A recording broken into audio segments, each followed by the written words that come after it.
All right, it's the end of the session. I'm here with Domino, who's getting some copious treats. Porscha, who doesn't want any treats because she doesn't like having her leash put on her.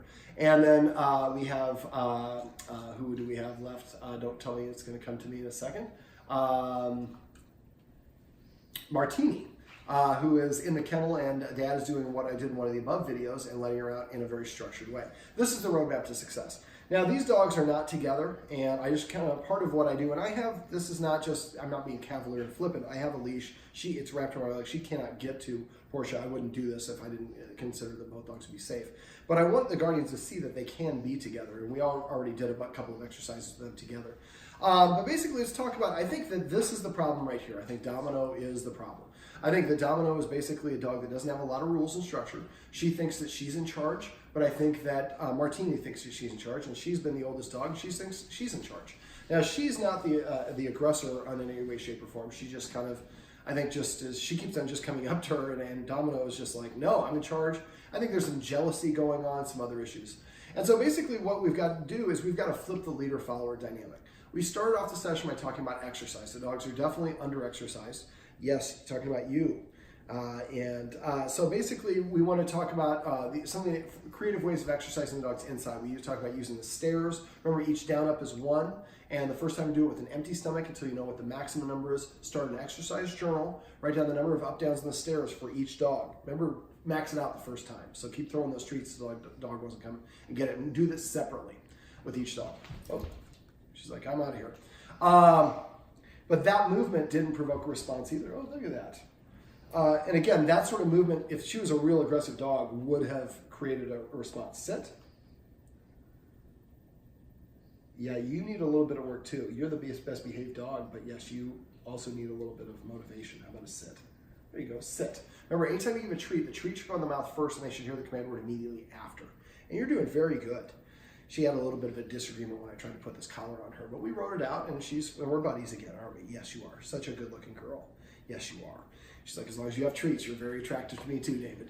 Okay, so we talked about, so for exercise, we also could play fetch. I went over teaching the dogs how to drop. Make sure when they have something in their mouth, you just hold the treat against their mouth, wait for them to drop it voluntarily, pop the treat in their mouth, and then say the word drop once.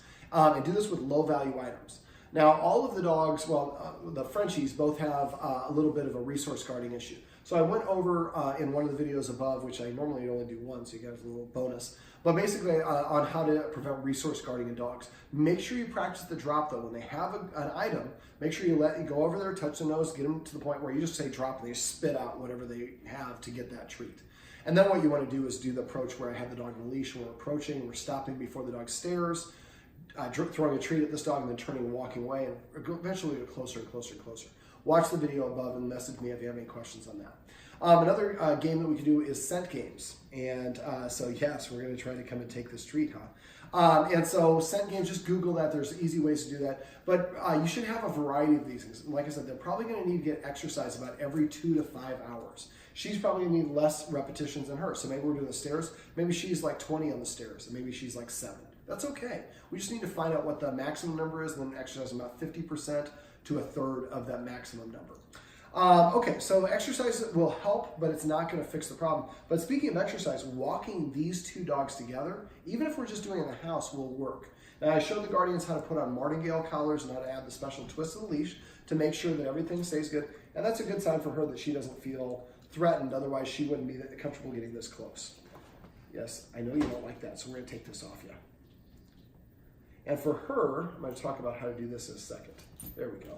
There you go. It's like, all right, I'm going back over here, making a little bit of a break for it. So I'll show you how to do a conditioned emotional response for this in a sec. If I forget, remind me. All right, so we also talked about flipping the leader-follower dynamic by enforcing rules consistently. Come over here. Come here, sweetheart. It's like, no, I don't feel comfortable. That's okay. Not forcing the dog is really important.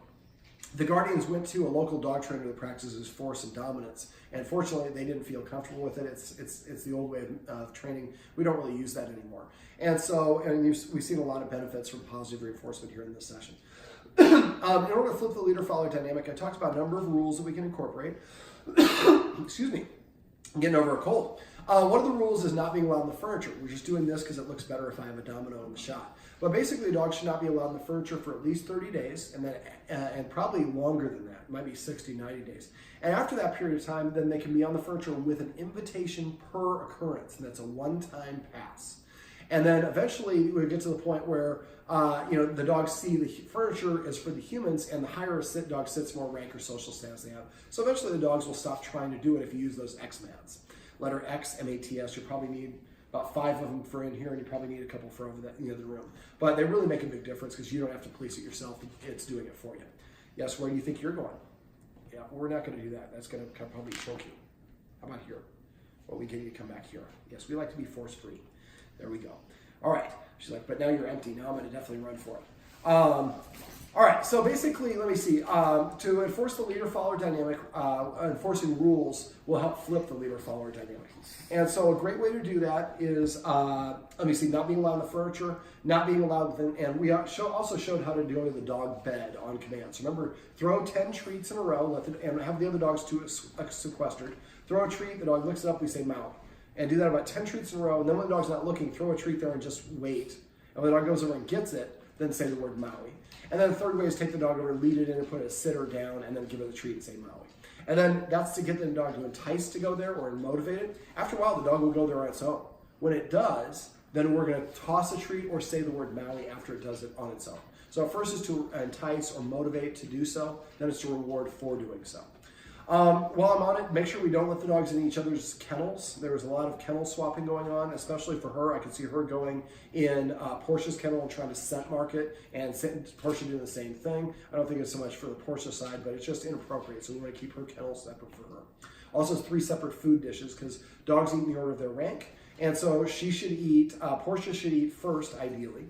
And I would really feed them kind of structured with 2 dogs out at a time. So her and Martini would be out, and then Martini would, I'd feed whoever has the best behavior. So out of Martini and her, they're closer in age, so if she's protesting, then she doesn't get to go and eat. Martini would get to eat first. And when Martini's eating, she doesn't have to have anybody else. She's not allowed to get within 7 feet. When Martini's done, she leaves the area. We pick up and dump any remaining food out of her bowl and put the empty bowl back down. If the dog goes over and sniffs and doesn't eat, as soon as they walk away, pick it up and dump the bowl and put the bowl back down. They don't eat again until the next meal.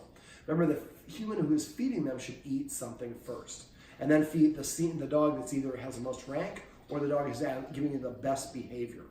So for her and Martini is younger, right? Yes. So she should eat first, but she also she has the one that has the behavior that we probably like the least. So she might, if she protests and she tries to come in, then she might lose that status, and then Martini gets to eat first. And there's nothing wrong with orchestrating that a little bit and telling her, hey, because you're being like this, you lost your feeding privileges, you got lowered a rank. So the human needs to eat something first, and then the dogs eat one at a time. And then once the food is gone, we dump the food over, and they don't the bowl empty, and then they don't eat again until the next meal. Can we use passive training and give them a command word? So when she takes her first bite of food, maybe we call it Oreo, or whatever, Domino, whatever it is. So come up with a unique word. When she hears the word or Oreo, she's got food in her mouth. So the context to her, Domino means I eat. The other 2 dogs hear Oreo, there's no food in their mouth. It doesn't mean that they can come out. I would use this unique command word for her to eat and to release them from a stay and releasing from them from the kennel. And those words can be the same if you'd like. That way I can release 1 dog at a time without releasing all 3 unintentionally. Let me see. Other rules, the dog has to sit before we let the dog in or out of the room. Or in out of a door. So I go to the door, I say sit once. If the dog doesn't sit, I walk away, sit down somewhere, make sure you're sitting, and wait for 1 minute. Set a timer. Then go back to the door and tell her to sit again. As an order, don't ask her, tell her. She doesn't sit this time within 2 minutes, within 3 seconds, then I walk away for 2 minutes.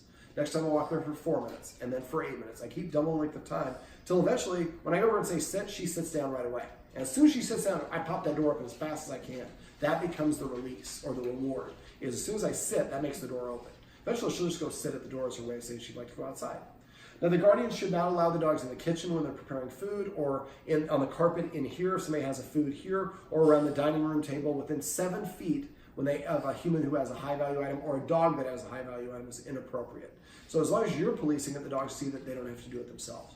Remember to microwave the bacon or the roast beef and fake cook, and move the dog outside the boundary using those escalating consequences. And as soon as the dog sits or lies down outside the boundary, then, or goes away, then you can start your actual cooking.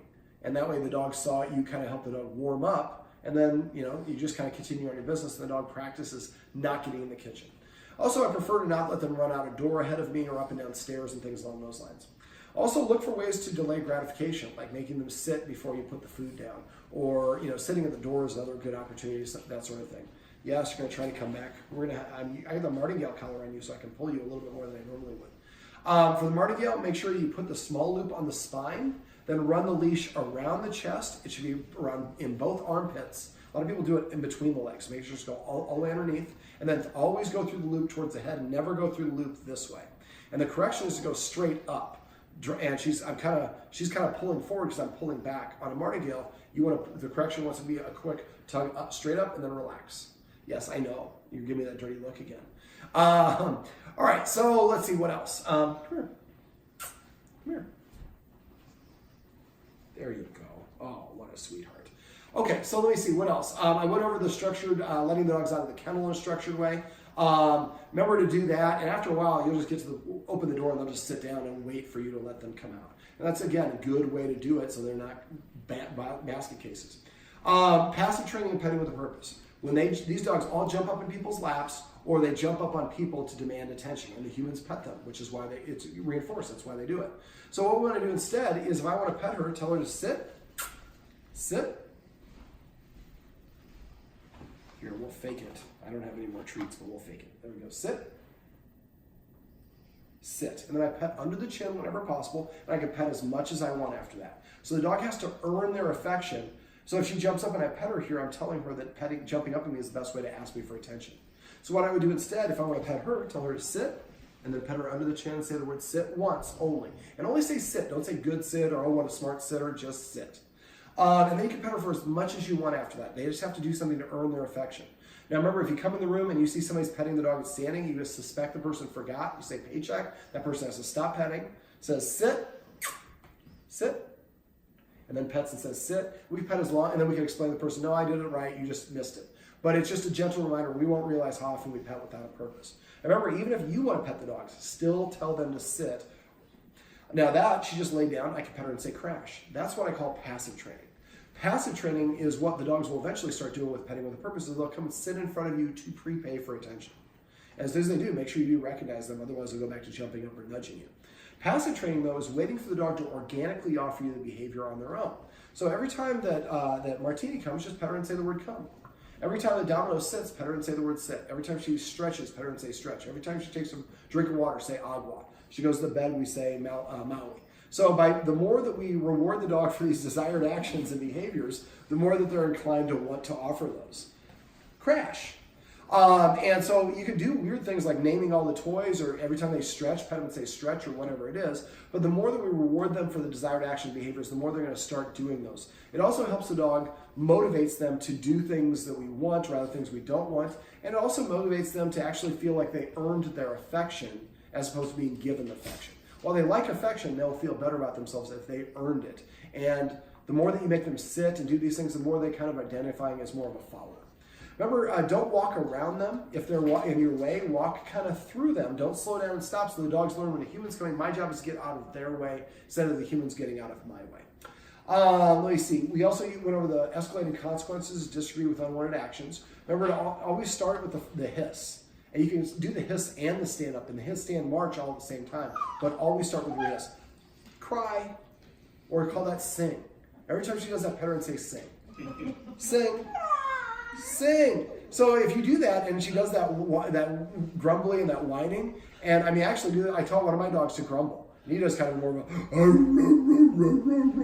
and when he does that, so if I have somebody's birthday, I say, hey, what's going on, Quest? And this is the hand signal. I do it off camera. So every time he grumbles, I go like this, and then I pet him. So now it's a hand signal. So I'm like, hey, Quest, what's going on? Yeah, I know it's Katie's birthday. No, it's not nice to ask a girl how old she is. No, I didn't get her re-gift. I got her a real gift. I'm not re-gifting this time. And I have this whole conversation that I post on their Facebook page. Come on, buddy. Yes, you can come up.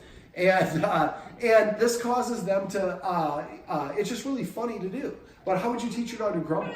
Sing. So every time she does that, say sing. Every time you do that, you can call it Chewbacca. or whatever her, because she's got that snorkel. But eventually you can train dogs to do these weird things, and it's funny, and it's just a nice way for you to interact with them. Let me see, what else do we go over? What else do I want to go over? Anything else? I think I've covered it all. Now, I also have directional commands. So I go to each doorway in the room, touch the dog's nose, and I throw the treat about 3 feet outside the room. Dog runs outside the room and licks it up. I say the word out. Then I call it back, and I do it a second time. Then I go to another doorway. I would do this in the kitchen and do it here. Throw it out here, there. So the dog practices, and we put it in context so it understands what we mean. Then I also repeat the whole process. I stand outside the kitchen, throw a treat in the kitchen. When a dog licks it up, I would say the word kitchen. So now I create a word to go leave the room and a word to go into the room. Now, a couple things. For these two, because I want these two to spend some time together, not these two, her and, I was going to say Whitey, which is my niece's name, her and Porscha. And so for Porscha, I'd like the guardian to use the leash and walk them together at least once a day. It doesn't have to be a long walk, like 5 minutes is fine.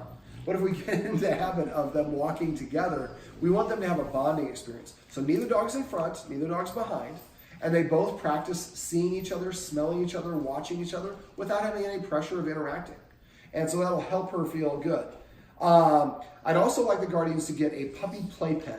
Now you can get these on Amazon or different places. They're about $35, $40. Set it up so that it's basically not going to obscure your door there. And put it here in the room, and then they should take turns. She should have some turns in there with her items, and make sure that if there's items that she's growling when the other dog comes near when they have items, maybe we do it without the items. But basically, I want them to practice being in the room together, but I want to safeguard so that humans know that dogs can't get to each other. So we don't have to worry about Domino actually attacking.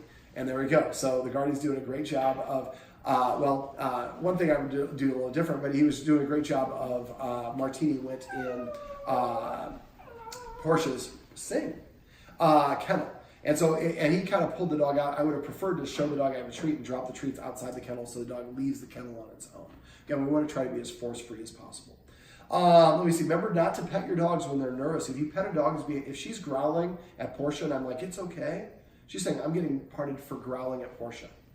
So if the dog is nervous, you can lay your hand on the dog and let the dog know I'm here with you without amplifying it as long as I'm not petting. As soon as I start petting, I amplify it. Now, I also like to give dogs, there you go, and he's doing it with the positive reinforcement this time. Just drop it right outside. And you can say exit. Or whatever the word is you want. Now, when the dog is nice and relaxed, now she's staring right now, and that's one thing I wanted to go over. So a couple other things. So if she's relaxed, now right now she's staring, so it's not ideal, but if she's just comfortable, like she was a minute ago when she put her chin down here, I would pet her and maybe say the word zen, or chill, or relaxing, or whatever it is. A word that I'm putting in context, the only time I'm saying it is when she is relaxed. Then after a while, when I say relax or chill, she knows what that word means. Okay, so I want to go over body language in a second, but what I'd like the guardians to do is set up that play area right here and move the dog bed a little bit over here, but it should be basically buttressing that door and the little cubby there, and so that way, and put it against the wall so the dogs can't move it, and you might have to get a dumbbell or something like that, but this is what I meant earlier, so chill. In slow strokes, it takes about 2 seconds to pet her from the nape of her neck to the base of her tail. So now we're putting in context, and you don't say chill each time, but just once or twice. And then you're petting to relax the dog and putting in context later on. If she's starting to get worked up, you can say chill, and she at least understands the context of what you're looking for. So I like for the playpen, I like the dogs to practice all the different combinations. So sometimes she's in there by herself, and Porscha and Martini are out here by herself. Sometimes Porscha's in there, and Martini and Domino are out here. Sometimes Martini and Porscha are in there, and vice versa. So we're going to have different combinations so the dogs practice being in the room together, but they can't get to each other. Now, the things we're going to be looking for out of her, and for that, I maybe close the kennel door if that's the case, is I basically, for her, usually the first warning sign is a stare, often with the lowered head. So if you see her staring at Porscha, that's where we want to redirect her attention, or call her away, or pick up Porscha, or do something. Now be careful, when you pick Porscha up, you make Porscha a little bit of a target for her. But if you pick her up when she's being aggressive, you're kind of rewarding her. And make sure not to yell, because that will often be the match or the spark that sets off the flame. So basically, staring is usually the first one. Breathing heavy, or what we call dry panting, open mouth like that, that's called dry panting. That's a sign of stress as well. So holding the breath or breathing really fast, sing. She's protesting right now, but it's still, after enough repetition, we can make that a sing-song deal. All right, so staring, dilated pupils also can be an indication. Whale eye, where you see a lot of white in their eye, and their eyes are really big, like they just saw a ghost. That's a good warning sign. The hackles, the hair on her spine, which came when she tried to go after me, sing. And also be careful how you say it. Don't say, sing. Say, sing. Say it conversationally. Try not to over-enunciate. Dogs can hear pronunciation. So we see staring directly or being stiff, ears coming forward or going very far back, licking the lips, yawning, baring the teeth, and growling. Now, grumbling and growling is not aggression.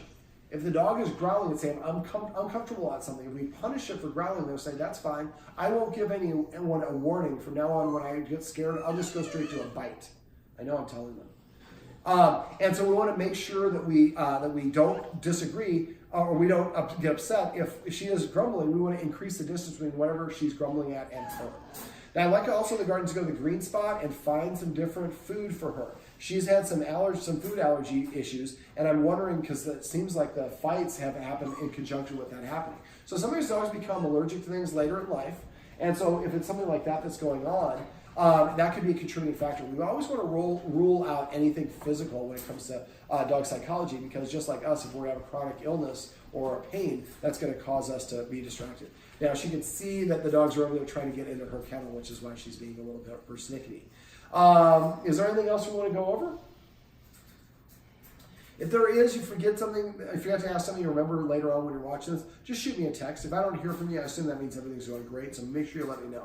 Now, I'm hoping in this case, by getting the dogs a walk together, these two at least once or twice a day, but minimum of once a day, increasing their exercise, enforcing rules, and rewarding desired behaviors, I'm hoping that we create more of a healthy leader-follower dynamic, and she stops feeling like she needs to bite at the other dog because she wants that attention. Also remember the coffee for closer stuff. So pull out a treat and say, come. Whoever comes first gets the treat. Whoever comes second doesn't get the treat, unless they give you the same effort. But after enough practice of being together and all the rest of that stuff, I think we can get to, I'm hoping that we can get to the point where the dogs won't need to be sequestered away from each other. Now, when you first do it, you might want to incorporate a muzzle. If you do that, you want to teach them how to use the muzzle in a very quiet or a very positive way. Don't just put the muzzle on and put them together. That's the worst thing to do. And before I forget, if you go to my website, click on Dog Training Tips, and there's search for Riley, Ryelee. That's I worked with two Jack Russells. One was Riley, one was Gus. Gus was afraid of sounds, like Porscha is. And so I used counter conditioning to stop the dog. I mean, we just cranked a water bottle and it freaked the dog out. So I showed how to use counter conditioning to stop the dog from being reactive to a water bottle as well as to the vacuum cleaner. But you can use the same technique for just about everything. So make a list of all the things that Porscha's afraid of and systematically expose it to her in a low level of intensity and work your way up until eventually it can be fireworks or whatever the sound is and she doesn't blink. So look up it's a two Jack Russell. One was really cute. Well, they're both really cute, but that's the write-up will have that video that'll show how to do that. All right, and again, text me your questions, any questions or problems. If after a month you're still seeing these problems, then call me. We will set up a 1-hour follow-up session, and we'll build on the progress we came over here and introduce some other exercises. But from what I'm seeing them together, I'd be surprised if we need a follow-up session. Doesn't mean maybe she wants to see me again sing. But if we do, that's fine. It's not, and I don't charge the same thing for this one, so make sure you let me know. All right. Well, this is Domino, the singer, the opera singer. And I may call it opera every time she does it. That'd be kind of funny. And over there we have her buddies Martini and Porscha. And this is the roadmap to success. You're a sweetheart. Remember, everything you do trains your dog. Only sometimes you mean it.